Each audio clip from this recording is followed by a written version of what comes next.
Dessverre opplever alle mennesker triste ting i livet sitt. Noen ganger skjer det deg, mens andre ganger kan det skje med noen som står deg nær, som for eksempel familie eller venner. Og selv om det kan hjelpe veldig med en god klem eller en vennskapelig klapp på skulderen til den som er lei seg, kan det være greit å vite hva man skal si, og kanskje litt om hva man ikke skal si. Så i denne videoen skal vi undersøke nærmere hvordan man kan få en venn som er lei seg, til å føle seg bedre. Du skal altså lære hvordan du kan trøste på norsk. Det å prøve å få en som er lei seg til å føle seg bedre, heter å trøste. Og selv om dette handler om norsk språk, så kan ikke en video som dette bare handle om språk. For det å trøste handler jo ikke så mye om hva man sier, selv om vi skal snakke om det også. Vi må faktisk gå litt dypere inn i tema for å forstå hva en person som er lei seg egentlig trenger. Og da kommer vi til det jeg mener kanskje er den største feilen folk gjør når de skal trøste.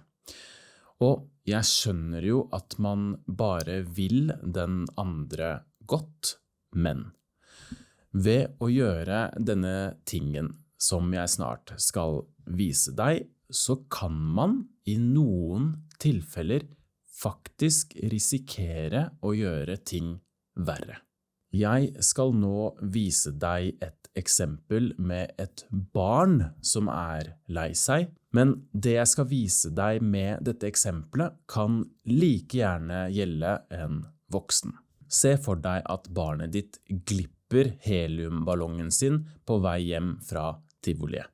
Barnet ditt er nå veldig lei seg og gråter høyt.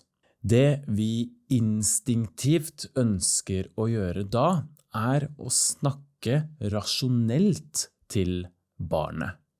Vi kan si ting som men heldigvis har du jo mange andre leker hjemme da. Du, det er jo bare en ting. Det går bra. Og så videre.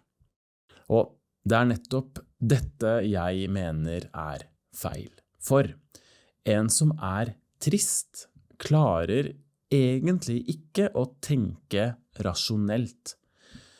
Det den som er lei seg først og fremst trenger er anerkjennelse for følelsene sine. Anerkjennelse betyr at man viser at man skjønner at den andre er lei seg, og at man gir personen lov til å være lei seg for det som har skjedd. Jeg mener at det å si «det går bra» er noe av det verste man kan si, for det kan oppfattes som at man sier «du har egentlig ikke grunn til å være lei deg». Jeg vet at man selvfølgelig ikke mener dette, men jeg tror det fort kan oppfattes sånn, særlig når det gjelder barn. Jeg tror faktisk ikke barn skjønner hva man mener når man sier «det går bra». Og akkurat når det gjelder barn, så tror jeg mange foreldre velger å avlede barnet. Det vil si distrahere det bort fra følelsen, for eksempel ved å sette på barne-TV eller lignende. Men jeg synes ikke det er en god idé, det heller. Barn må lære seg å bearbeide følelsene sine, og det å jobbe seg gjennom sorg er viktig kompetanse som de helt sikkert får bruk for senere i livet. Så, hva kan man si i stedet? Her er noen eksempler. Å nei, så uflaks. Og akkurat den ballongen da, den som var så fin. Det man gjør her er at man viser barnet at det har grunn til å være lei seg. Man viser at man forstår den andre personens følelser. En annen frase som man kan få bruk for i sånne sammenhenger er Åh, så dumt. Dumt betyr ikke stupid.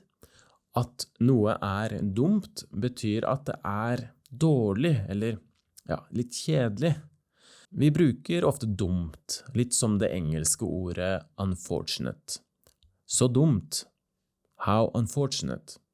Det passer bra å bruke dette når man skal trøste noen, både barn og voksne, men kanskje mest på ting som ikke er så alvorlig.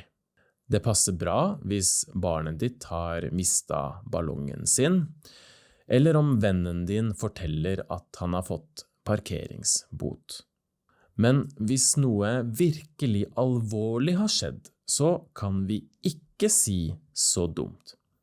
Jeg kommer tilbake til det senere. La oss se på et nytt eksempel. La oss si at vennen din kommer til deg og forteller at han ikke fikk den jobben han hadde søkt på.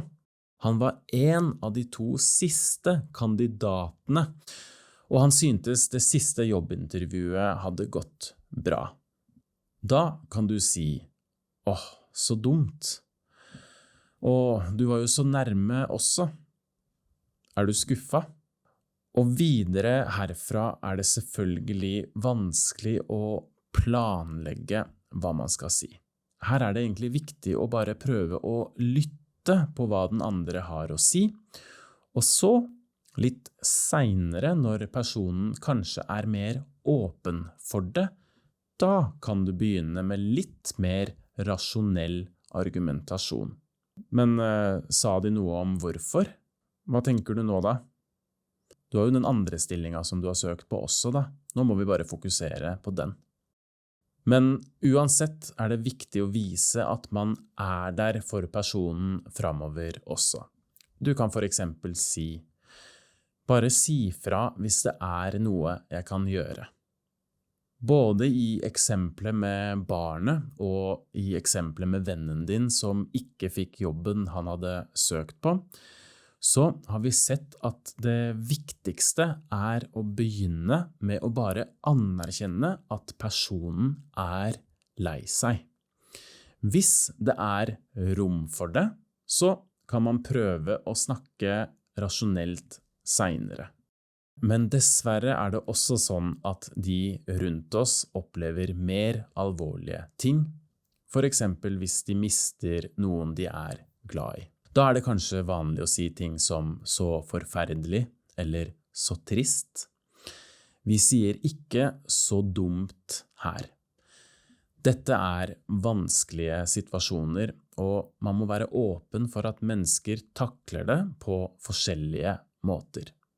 Det er ikke alle som vil snakke om det, og da kan man kanskje rett og slett spørre, vil du snakke om det? Generelt kan jeg si at man i Norge noen ganger sørger litt mer stille enn i andre kulturer. Man prøver kanskje litt mer å skjule at man sørger, men det vil selvfølgelig variere, og mange vil helt klart åpne seg om du gir dem rom for det. Jeg tror uansett at det viktigste er at man bare viser at man er der for den som sørger, og at man forteller at man stiller opp hvis det skulle være noe.